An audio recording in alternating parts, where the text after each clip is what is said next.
CCU secondary school code. बिस्मिल्लाहिर्रहमानिर्रहीम। Last time हमने पढ़ा था factors affecting the rate of enzyme action. वो फैक्टर जो एंजाइम के कारकर्दगी पे अपना असर दिखाते हैं, उनमें से हमने डिटेल से दो पढ़े थे। एक था टेम्परेचर, दूसरा था pH। थर्ड जो फैक्टर है वो है सबस्ट्रेट कंसंट्रेशन। सबस्ट्रेट से मुराद वो मॉलिक्यूल्स होते हैं जिन पर एंजाइम असरअंदाज होते हैं और उन्हें प्रोडक्ट में तब्दील करते हैं। जैसे ही हमारे पास एंजाइम अवेलेबल हों तो सबस्ट्रेट कंसंट्रेशन जो है वो बढ़ती जाए, तो एंजाइम की मौजूदगी की वजह से रिएक्शन की रफ्तार बढ़ती जाती है, यहाँ तक कि तमाम की तमाम जो एक्टिव साइट्स होती हैं वो सबस्ट्रेट के साथ जुड़ जाती हैं। एक्टिव साइट से मुराद एंजाइम का वो छोटा सा हिस्सा होता है जो कैटालाइसिस में यानी रिएक्शन को स्पीड अप करने में अपना किरदार अदा करता है, और सबस्ट्रेट के साथ भी वही एक्टिव साइट जो है वही जुड़ता है। जैसे ही तमाम एक्टिव साइट्स जो है वो सबस्ट्रेट के साथ जुड़ जाती हैं और मज़ीद सबस्ट्रेट किसी भी फ्री एक्टिव साइट को नहीं पाता, तो इस सूरत हाल को कहते हैं saturation of active site.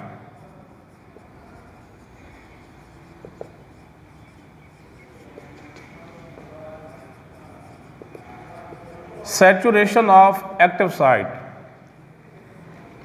When all active sites are attached with available substrates, any more substrate don't find free active site. This situation is called saturation of active site. जब तमाम एक्टिव साइट सबस्ट्रेट के साथ जुड़ चुकी होती हैं तो reaction की जो रफ्तार है, जो रिएक्शन रेट है, वो मज़ीद नहीं बढ़ सकता। तो इस सूरत हाल में जो रिएक्शन रेट है वो कांस्टेंट हो जाता है। अगर हम एक ग्राफ ड्रा करें जिसमें एक तरफ हम दिखाते हैं rate of enzyme catalysed reaction,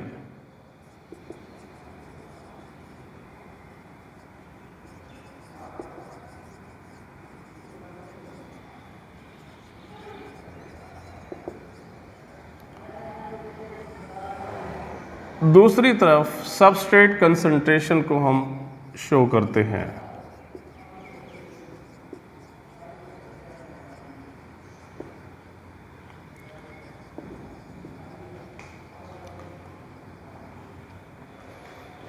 जब एक्टिव साइट्स अवेलेबल हों, सबस्ट्रेट की कंसंट्रेशन बढ़ाते जाएंगे, रिएक्शन रेट बढ़ता जाएगा, यहाँ तक कि एक्टिव साइट्स की सैचुरेशन हो जाती है।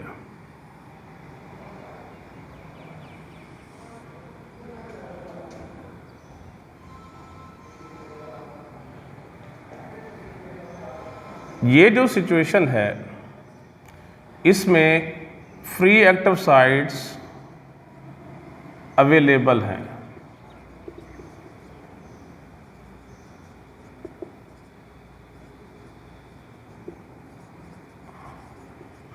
इसमें फ्री एक्टिव साइट्स अवेलेबल थी।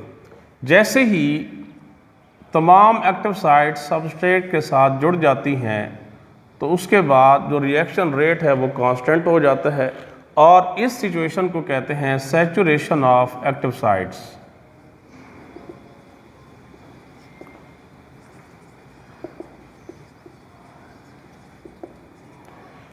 ये हमारे लास्ट टॉपिक का रिमेनिंग पार्ट था। नेक्स्ट हमारा टॉपिक है मैकेनिज्म ऑफ एंजाइम एक्शन।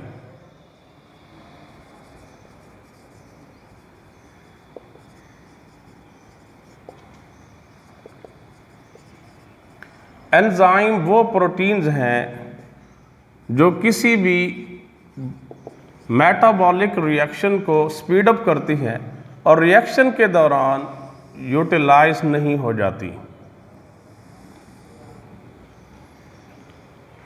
जब एंजाइम अपना एक्शन परफॉर्म करता है तो एंजाइम यानी सबस्ट्रेट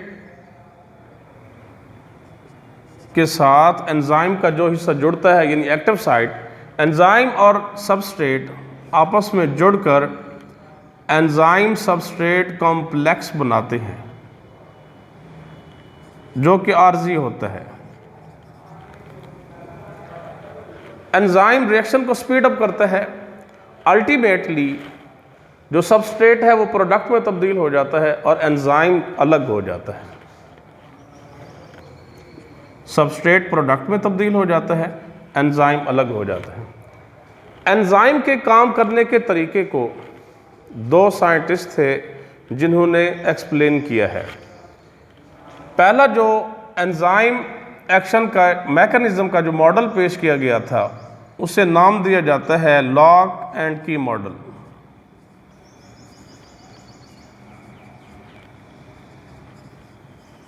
लॉक एंड की मॉडल ऑफ एंजाइम एक्शन। इस मॉडल के मुताबिक जिस तरह एक लॉक के लिए स्पेसिफिक की होती है, इसी तरह एक स्पेसिफिक सबस्ट्रेट के लिए स्पेसिफिक एंजाइम होता है, यानी स्पेसिफिक एक्टिव साइट होती है।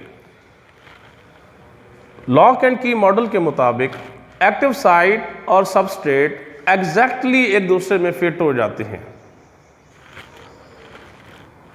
अगर हम शो करते हैं, सपोज ये हमारे पास एंजाइम है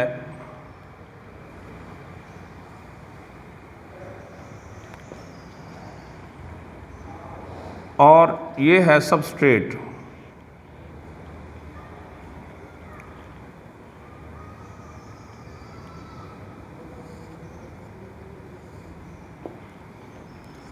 एंजाइम और ये है सबस्ट्रेट।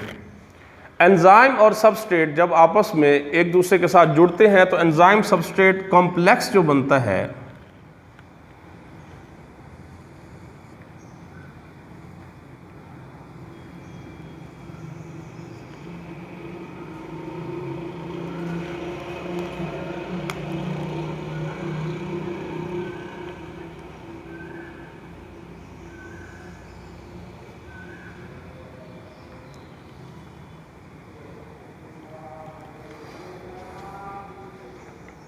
इसे हम नाम देंगे एंजाइम सबस्ट्रेट कॉम्प्लेक्स। अल्टीमेटली जो सबस्ट्रेट होता है वो प्रोडक्ट में तब्दील हो जाता है तो एंजाइम अलग हो जाता है।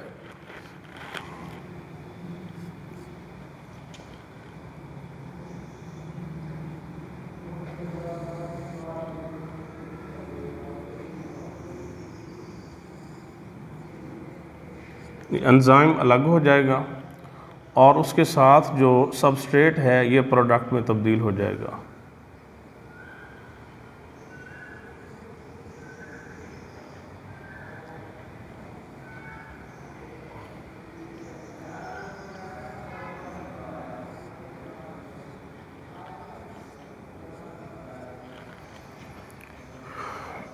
लॉक एंड की मॉडल को 1894 में जर्मन केमिस्ट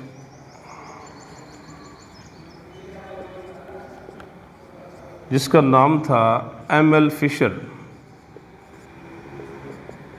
उसने प्रपोज किया था। नेक्स्ट एंजाइम एक्शन का जो मॉडल पेश किया गया उसका नाम था induced fit model.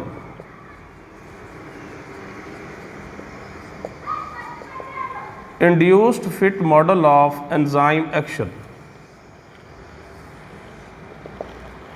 Lock and की मॉडल ये एंजाइम की स्पेसिफिसिटी को शो करता है कि हर जिस तरह एक स्पेसिफिक लॉक के लिए स्पेसिफिक की होती है, इसी तरह स्पेसिफिक सबस्ट्रेट के लिए एक स्पेसिफिक एंजाइम होता है। लेकिन जो इंड्यूस्ड फिट मॉडल है ये बताता है कि जो एंजाइम की जो एक्टिव साइट है वो कोई रिजिड, कोई सख्त चीज़ नहीं है, बेलचक नहीं है, बल्कि इसे तब्दील किया जा सकता है उस सूरत में जिस तरह की जो शक्ल होती है सबस्ट्रेट की। तो हम यूँ इसकी स्टेटमेंट बयान कर सकते हैं, according to induced fit model the active site is not a rigid structure, rather it can be moulded into the required shape. Induced fit model को 19 1958 में अमेरिकन बायोलॉजिस्ट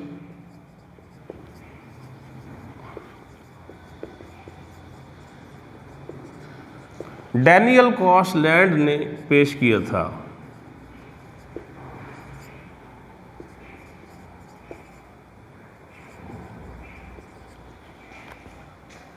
इस मॉडल के मुताबिक एक्टिव साइट कोई रिजिड स्ट्रक्चर नहीं है, कोई बेलचक साख्त नहीं है, बल्कि इसे तब्दील किया जा सकता है उस सूरत में जिस तरह का सबस्ट्रेट होता है।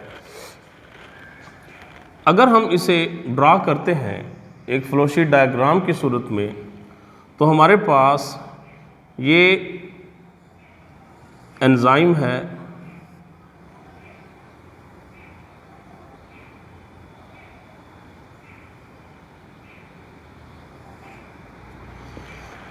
ये एक एंजाइम है जिसकी ये एक्टिव साइट है।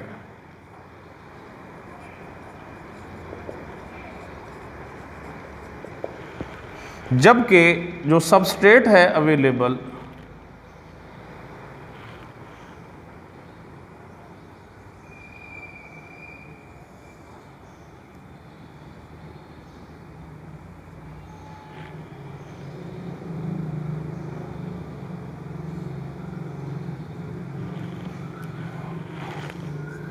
उसकी जो शक्ल है वो कुछ इस तरह से है। जब एंजाइम की एक्टिव साइट इस मॉडल के मुताबिक उसे मोल्ड किया जा सकता है, उसे तब्दील किया जा सकता है, तो एक्टिव साइट जो है सबस्ट्रेट की शक्ल के मुताबिक अपनी शक्ल को तब्दील करती है।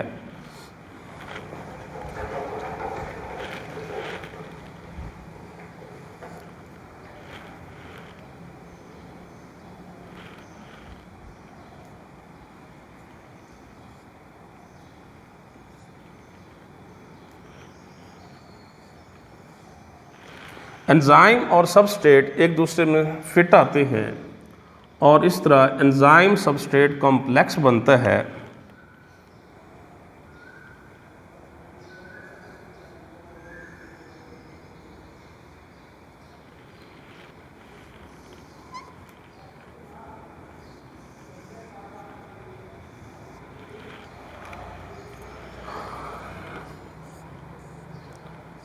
एंजाइम सबस्ट्रेट कॉम्प्लेक्स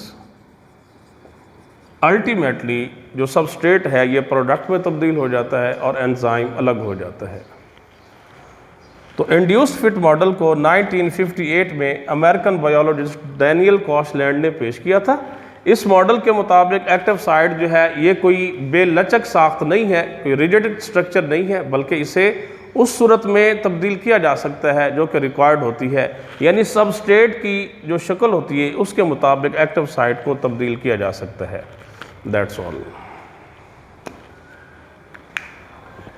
एड्रेस नज़द Dera railway crossing Kot Addu, principal Kaleemullah Khan गाड़ी, फोन 0333 601 9353।